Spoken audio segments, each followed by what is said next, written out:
ఇండియాలోనే #1 varicose veins hospital Avis vascular centre. అందరికీ నమస్కారం. నా పేరు మాధురి. మీరు చూస్తుంది సుమన్ టీవీ నెట్వర్క్. సెప్టెంబర్ 7వ తారీఖున చంద్రగ్రహణం అంటున్నారు. ఇది మన భారతదేశంలో చక్కగా కనిపిస్తుంది అని చెప్పేసి అంటున్నారు. అయితే ఈ చంద్రగ్రహ ప్రభావం వలన మనకి చాలా కొత్తవి వింతలు జరగబోతాయి అని చెప్పేసి మాటలు మనకు వినిపిస్తూ వస్తున్నాయి. మరి వీటి గురించి మనకి డీటెయిల్ గా తెలియజేయడానికి, అలానే గ్రహణం రోజు మనం ఎలాంటి నియమాలు పాటించాలి, గ్రహణం పట్టు విడుపు ఏ విధంగా ఉంటుంది, దానికి సంబంధించిన మనం పాటించాల్సిన విధి విధానాల గురించి మనకు తెలియజేయడానికి మనతో పాటు ఉన్నారు ప్రముఖ జ్యోతిష పండితులు, అలానే అమ్మవారి ఉపాసకులు, దత్తాత్రేయ గణపతి ఉపాసకులు బ్రహ్మశ్రీ మురళీధర్ శర్మ గారు. నమస్కారం గురువు గారు. మహాదేవ శ్రీమాత్రే నమః. గురుగారు, మామూలుగా గ్రహణం అంటేనే భయపడిపోతూ ఉంటారు చాలా మంది. సో అలాంటిది మనకు సెప్టెంబర్ 7 చంద్రగ్రహణం పూర్తిగా ఉంటుంది, కనపడుతుంది అని చెప్పేసి అంటున్నారు. మరి ఆ రోజున పాటించాల్సిన నియమాలు, చేసుకోవాల్సిన విధి విధానాల గురించి మాకు తెలియజేస్తారా? తప్పకుండా అమ్మా.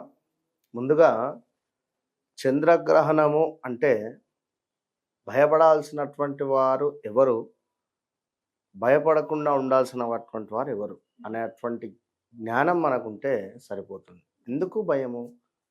ఇప్పుడు కొన్ని రాశుల వారికి యోగాన్ని తెచ్చిపెడుతుంది, అదేవిధంగా కొన్ని రాశుల వారికి ఇబ్బందులను తెచ్చిపెడుతుంది, కొన్ని దేశాల వారికి కొంత ఇబ్బందికరమైనటువంటి సందర్భాలు ఉంటుంది. ఏది ఏమైనా కూడా మనము చేసుకునేటువంటి పరిహారం మూలకంగా చంద్రగ్రహణము ఏర్పడేటువంటి రోజు నుండి, రాహుగ్రస్త చంద్రగ్రహణం ఏర్పడేటువంటి రోజు నుండి ఒక 1 year పాటు మంచి ఫలితాలు ఉంటాయి. మనకు సుమారుగా 7వ తారీఖు రోజు ఏర్పడేటువంటి యొక్క చంద్రగ్రహణము సుమారుగా మనకు 9:30, 9:56 ఆ ప్రాంతం, 26 నుండి 56 ఆ ప్రాంతం నుండి 1:26 అంటే 3 గంటల 20 నిమిషాలు, 3 గంటలు వేసుకోండి ఉదాహరణకు. ఈ 3 గంటలు కూడా మనకు అత్యంత అద్భుతమైనటువంటి సమయము. ఈ సమయములో ఎవరైతే విశేషంగా జపాది కార్యక్రమాలు చేసుకుంటారో, జపము మాత్రము మనిషి యొక్క జ్ఞానానికి కానీ, జపము మాత్రమే మనిషి యొక్క ముఖంలో ఒక కళ అనేటువంటి, ఎదుటి వ్యక్తి మనకు గౌరవించాలి అనుకుంటే మనం చేసేటువంటి జప సాధన మాత్రమే అద్భుతమైన ఫలితాలను ఇస్తుంది. అయితే బ్రాహ్మణులు అందరము నిత్యము కూడా ఈ యొక్క జప అనుష్ఠానాలు అందరికీ ఉంటవి, గాయత్రి జపం కానీ ఇంకా వేరే వారి. అయితే ఈ చంద్రగ్రహణం రోజు అందరూ మీకు నచ్చినటువంటి భగవంతుడు, కొందరికి గణపతి అవ్వచ్చు, కొందరికి అమ్మవారు కావచ్చు, కొందరు వెంకటేశ్వర స్వామి కావచ్చు, కొందరికి ఎవరైనా కావచ్చు, ఈ సమయంలో ఆ భగవంతునికి సంబంధించినటువంటి అష్టోత్తరాల నుండి మీకు నచ్చినటువంటి మంత్రాన్ని తీసుకొని జప సాధన చేసుకోవాలి. ఓం నమః శివాయ అనుకున్నా ఇంకా సూపర్ అద్భుతము. గాయత్రి మంత్రాన్ని కూడా చేసుకోవచ్చును, విశేషమైన ఫలితాలు ఉంటవి. లేదా ఓం ఘం గణపతయే అనేటువంటి మంత్రాన్ని కూడా మనము చేసుకోవచ్చును. అయితే ఇక్కడ ముఖ్యంగా ఏమిటి అంటే, రాహుగ్రస్త చంద్రగ్రహణం ఏర్పడే సందర్భాలలో ఇట్టి కుంభరాశికి సంబంధించినటువంటి 3 నక్షత్రాలు శతభిషతో ప్రారంభమయ్యేటువంటిది, అదేవిధంగా గురు సంబంధిత నక్షత్రాలు మనకు ఈ యొక్క కుంభరాశిలో ఉండేటువంటి నక్షత్రాలు మనం వీడియో చివరిలో చెబుతాం ఏ నక్షత్రాలు ఏమిటి అని. కుంభరాశి జాతకులు, తులారాశి జాతకులు, అదేవిధంగా గురుపాలిత నక్షత్రాలు అంటే గురువుకు సంబంధించిన ఈ వీరు మాత్రము ఎస్పెషల్లీ జాగ్రత్తగా ఉండాలి. ఇందులో ముఖ్యంగా ఆర్ రిలేటెడ్ పేర్లతో ఎవరైతే ఉన్నారో, రా అక్షరము ఉదాహరణ రాము, రంజిత్, మన రాఘవ్, ప్రణయ్, ప్రాక్షరము కూడా రా, ప్రదీపు, ప్రమోదు, ప్రియాంక, ఇట్లాంటి పేర్లతో ఉన్నటువంటి వారు సుమారుగా ఒక 3 నెలలు జాగ్రత్తగా ఉండాలి. ఎలాంటి ట్రాన్సాక్షన్స్ కానీ మనీ, తొందరపడే నిర్ణయాలు కానీ ఇలాంటివి తీసుకోకూడదు. ఇంకా వారి వారి వ్యక్తిగత జాతకాన్ని బట్టి వారి చెప్పేటువంటి పరిస్థితి, అంటే ఈ అక్షరాలతో ఉండేటువంటి వారు జాగ్రత్త. సో ఈ విధంగా ఈ చంద్రగ్రహణం ఉండబోతూ ఉన్నది.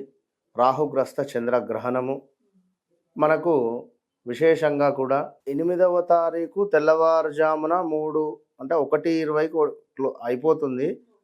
సో 3:20 వరకు కూడా, అంటే బ్రాహ్మీ ముహూర్తం సమయానికి ఎవరైతే 8వ తారీఖు నిద్ర లేచి చక్కగా కూడా స్నానాది కార్యక్రమాలు చేసుకొని మరలా జపం చేసుకొని ఆ రోజు నాడు 5-5:30 వరకు దేవాలయాలు తీస్తారు.